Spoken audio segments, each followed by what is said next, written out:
What about $6,000 out the door?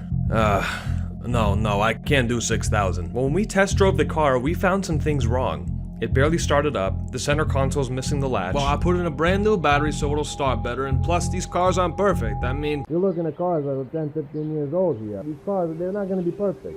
I'm still trying to price these the way that I think they should be priced. Alright, fine. We can do 6,000, but I want it in cash, and I want the bill of sale to say $5,500.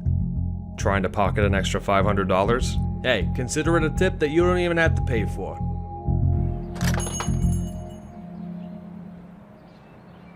Alright, go drive your new car. Look, man, I'll be the first to admit, I grew up a pretty privileged kid, but that did not stop the absolute soul-elevating elation I felt when my dad handed me the keys to my first car. There's a certain flavor of thankfulness you feel towards your parents when they give you a really big gift like that. I was like, look, Dad, I know that you technically have a legal obligation to, like, prevent me from dying and that kind of thing, well-being, but, like, we're square. After this, we're good. Like, we're about to go home and my dad is like, hey, you want to get something to eat on the way home? And I'm like, Dad, I don't want anything to eat. I don't care if Chili's has the most banging lunch special the world has ever seen. I'm gonna sit my ass in that car that you just blew a bag on, drive home and make me a sandwich. I was so thankful I told my dad we got food at the house. But man, I love that car. It was a 2007 Hyundai Sonata, which was one of the cars that I requested.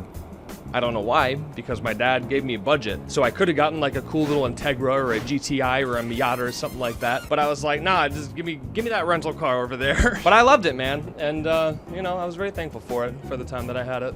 Anyway, welcome to the season of being thankful.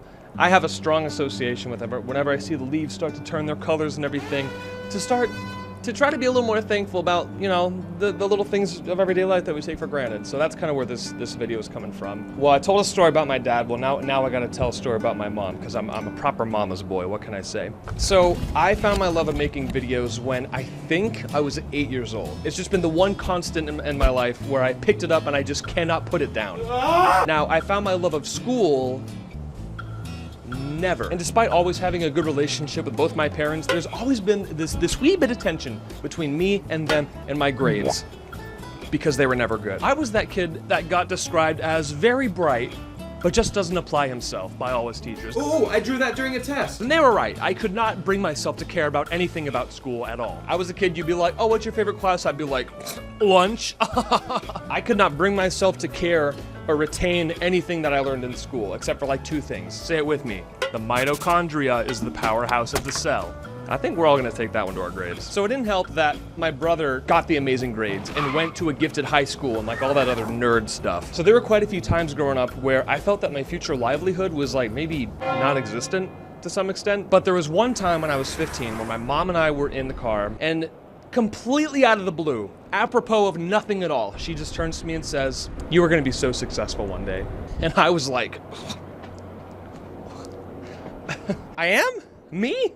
And she's like, yeah, I mean, I know school isn't your thing, and it never will be your thing, but you love making videos, and you have something that not a lot of people have, and that's passion for doing something, and passion is gonna take you way further than school ever will. Ask anyone successful. I maintain that one day I'm gonna be in a movie theater, and the credits are gonna roll, and it's gonna say, directed by Mike Crocker, and I'm gonna stand up in the middle of all those people and say, that's my son! My son made this movie! So yes, I know that you're gonna be very successful, and you might have a little trouble getting there, but I know that one day you will make it. And quite honestly, this is all news to me. I mean, my parents have never not been supportive of me having some kind of career in video production, but like, I didn't know it was like that. So from then on, I kind of started to feel like I had a bit more of a future. I know that sounds like really dramatic, but it's true, that's how I felt. And I also started becoming a little bit more okay with knowing that I wasn't the best student. Well, this test can suck my ding dong. Because my mom just instilled a lot of confidence in me that day. So thanks, Mom, love you.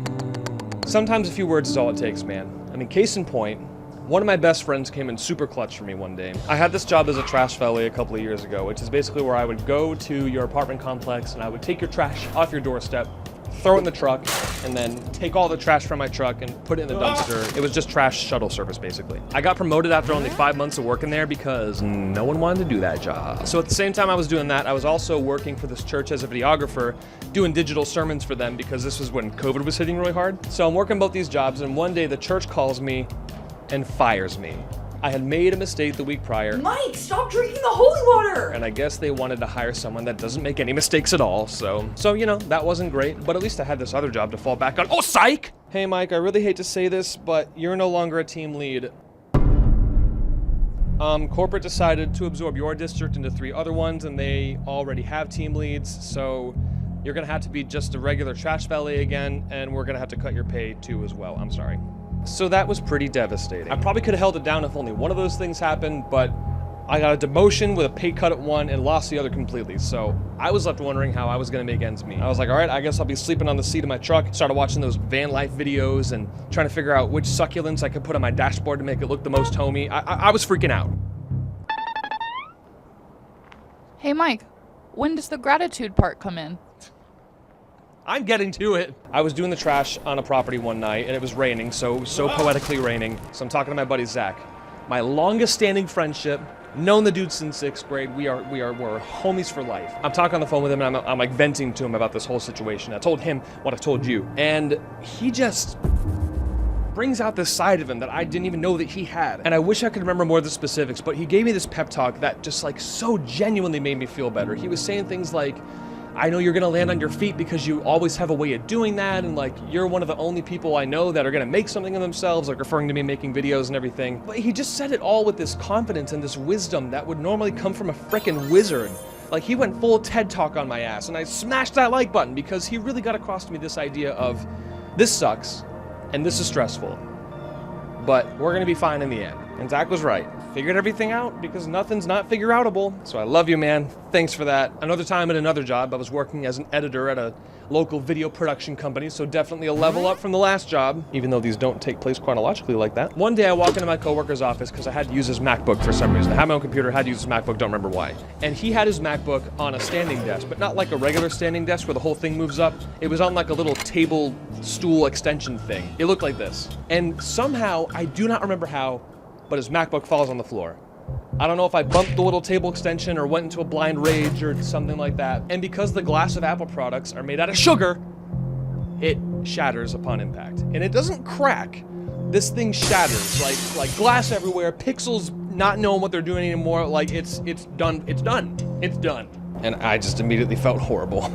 I'm like throwing myself on the ground like, I'm so sorry. That is so stupid. I'm so sorry. I'm just apologizing profusely, but my coworker is a little older and a little bit wiser than me. He doesn't even seem a little bit mad, and he immediately just defaults to, it's okay, man. I'm sorry. It's all right, man. No, but I'm sorry. I know you are, but it was an accident. It's okay. Now, obviously, this is the most cash money way that you could handle something like this, but I still felt bad and I wanted to make it up to him somehow. So I look up how much it was to replace a MacBook screen, and because it's an Apple product, it was like 2 months of rent for a 3-bedroom.